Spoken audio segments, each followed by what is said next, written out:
Good morning. I'm Dr. Aishwarya Joshi, and today I would like to introduce to you autorefractor as a window to the meibomian glands as per a study conducted at KJ Somaiya Medical College, Mumbai. We have no financial disclosure. Meibomian gland dysfunction was defined by the International Workshop for Meibomian Gland Dysfunction as a chronic diffuse abnormality of the meibomian glands, commonly characterized by terminal duct obstruction and or qualitative or quantitative changes in the glandular secretion.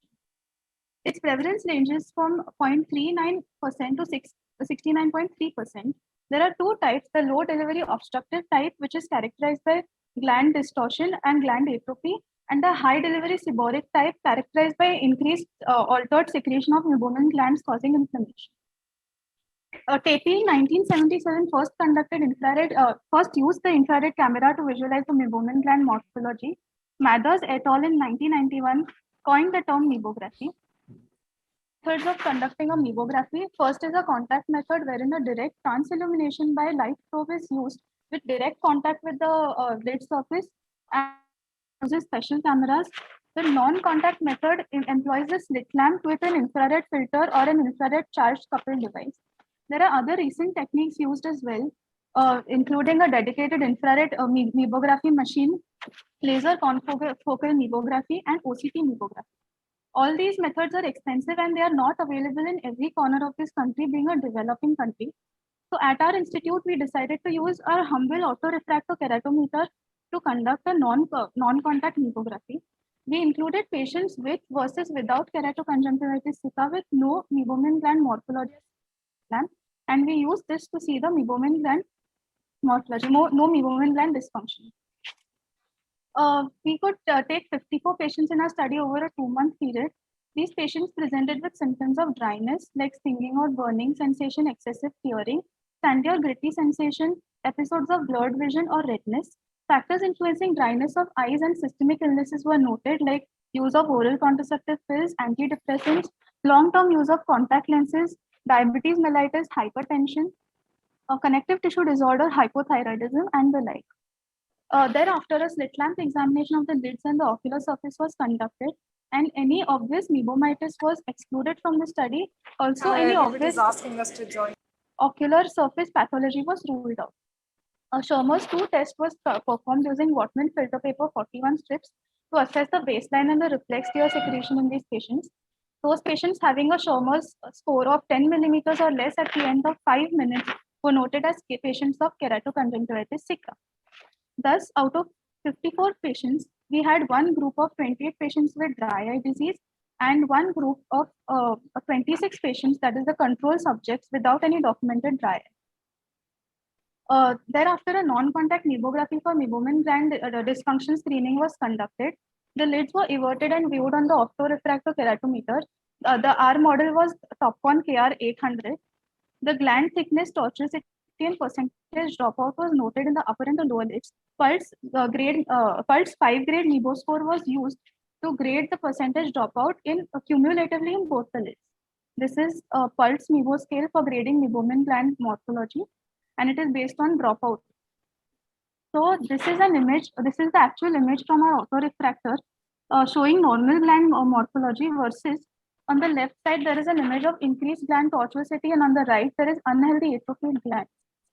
These two images show meibomian gland dropout as seen very evidently and beautifully in these pictures. As a result, out of 28 patients with dry eye disease, more than 30% meibomian gland dropout was seen in 16 patients, and in out of 26 controls, it was seen in 14 patients. Thus, we had a total of 30 patients with meibomian gland dropout, significant meibomian gland dropout, out of which 18 were symptomatic, 60%. There were a total 24 patients with no significant meibomian gland dropout, out of which 42% were symptomatic.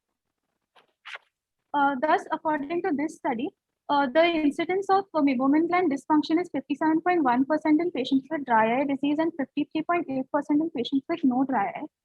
A chi-square test of significance was used to evaluate the difference between incidence of meibomian gland disease and dry eye disease versus non-dry eye disease patients. and a p-value of 0.976 was calculated, showing that there is no statistically significant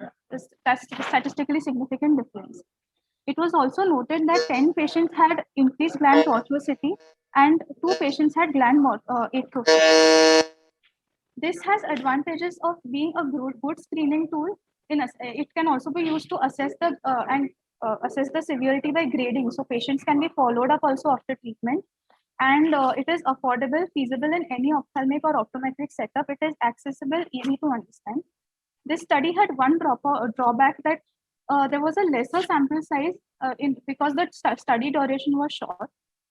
The potential patients for screening are patients with keratoconjunctivitis sicca, non-specific ocular discomfort before taking up a patient for refractive surgery, patients working in low humidity conditions, long-term glaucoma medication patients, patients using contact lens, and excessive use of digital device.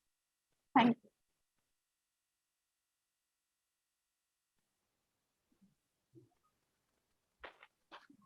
you. Dr. Aishwarya, I have a question. Yes, ma'am. How much time did it take to perform this test? Ma'am, it was hard. It was nothing. It was as good as a slit lamp examination, because we would just make the patient sit in front of the autorefractor. We would switch it on and invert the lids. So we could directly see the meibomian gland morphology. Because this autorefraction is something, if it is delayed, it can create a bottleneck for all the patients, isn't it? Sorry, ma'am? I mean, we need to rapidly turn over the patients in autorefraction if you have a large volume of patients, isn't it? Yes, ma'am, that is true. But this also eliminates the need of another specialized machine for this, and it is not possible for all the people in the country to have machines which cost lakhs or crores of rupees just for a simple thing which can be done in an autorefractor.